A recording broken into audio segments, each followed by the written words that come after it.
I've owned a total of 4 phones in my life, 2 of which were iPhones. I remember how amazed I was seeing the capabilities of what an iPhone could do. It was the first time that a smartphone was easy to navigate thanks to the mostly touch-based interface. This is one of the main reasons that the iPhone changed smartphones forever. My last was an iPhone 4, which I had since 2010. I decided it was time for an upgrade. I knew from the start that I wanted to finally try an Android-based phone, but I had trouble picking between the new Samsung Galaxy or the HTC. After some research, I finally decided on the Samsung Galaxy S5. Being my first tech review, I had to think about how long I should use the device before making judgment and how to structure the review. After reading countless reviews on this phone, I think I finally found the right way to present this, so enjoy. Like with any industry, when a company begins to dominate, it spawns a slew of competition that is trying to take a piece from the cash pie. This is clearly seen when Samsung suddenly rose and created the top-selling smartphone. A few months back, Samsung released its 5th iteration of the Galaxy S series, taking a few features from Apple's newest phone, like the fingerprint scanner, and adding other features like the heart rate monitor and emphasizing health, accessibility, and resistance.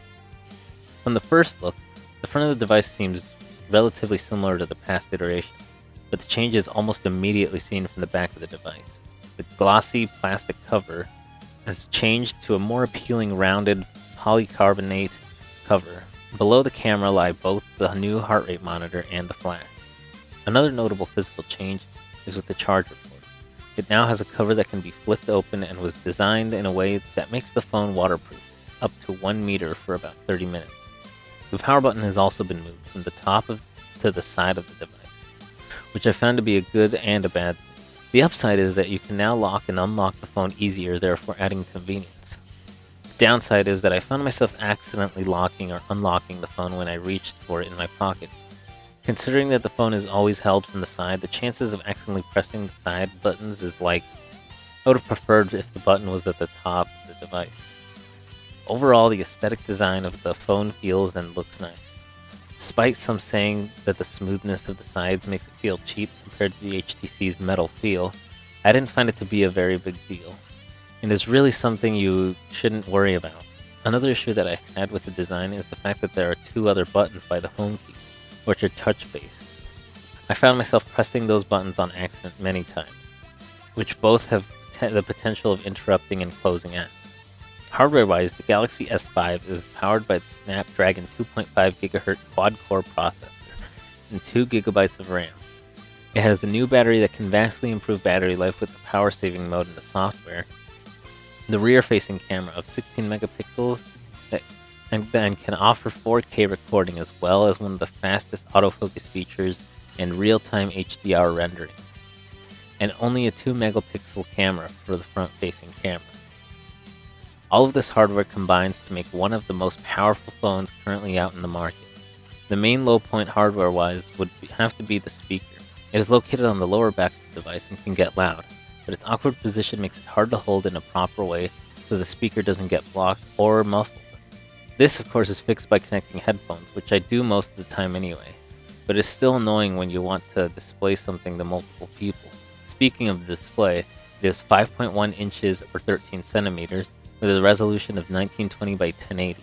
It displays everything spectacularly, with just the right amount of saturation and the vast amount of brightness settings. When you get down to the software, it is running Android 4.4.2 KitKat, and overall I found it to run and look well. By default, there are certain widgets and apps on the home screen. It is completely customizable in that you can have more elaborate displays of widgets and adjust the size of them as well. Since KitKat is a Google-made OS, it comes pre-installed with Google apps like Gmail, Chrome, and Google+. A new feature from the OS is what they call My Magazine, which works as a news and social speaker. It tries to compile notable things from those and put them into one app, but most end up directing you to a corresponding app, or to flip the version. Considering I mainly use Twitter, I found myself ignoring My Magazine and eventually turning it on. Another feature that has been highly emphasized is the fingerprint scanner, which, similar to Apple's, allows you to unlock your phone and make purchases just by scanning your fingerprint.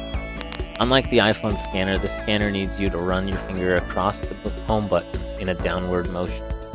I understand that the change for this is most likely to avoid any legal issues, but it certainly removes the convenience factor of pressing the home button and just leaving your fingers on until it scans. From my experience, I found out that there are times when the scanner fails to recognize my fingerprint, but for the most part it consistently gets it right on the first try. You can save up to 3 different fingerprints enabling this, and you do have to make an alternative password in case the scanner fails 5 times. The camera, like mentioned above, is very high quality for a phone's camera. It displays colors really well, and the software comes with a high number of settings that one would normally only find in a regular camera. You can adjust anything from specific quality, focus, environmental filters, and much more. This phone was also my first time using 4G LTE, and boy was it an improvement from 3G. The network combined with the speed of the phone allows for fast loading and buffering of almost anything. Android, of course, is known for having a large amount of customization and settings. Just looking at the settings screen for the first time was a bit overwhelming. There's a setting for almost anything on the phone. Like with any operating system switch, going from iOS to Android was overwhelming at first, but after a few weeks of general use, I can now say that I know how to use Android and iOS. Overall, I'm extremely happy with my purchase. If you're looking for a new smartphone that has just about anything you can ask for, you can't go wrong with the S5. The new design looks slick and feels good to hold. The hardware is strong, and I found the apps to always run well despite multitasking. A few nitpicks about the design, but it shouldn't keep anyone from not enjoying the features of this phone. Thank you for watching, and I hope you enjoyed.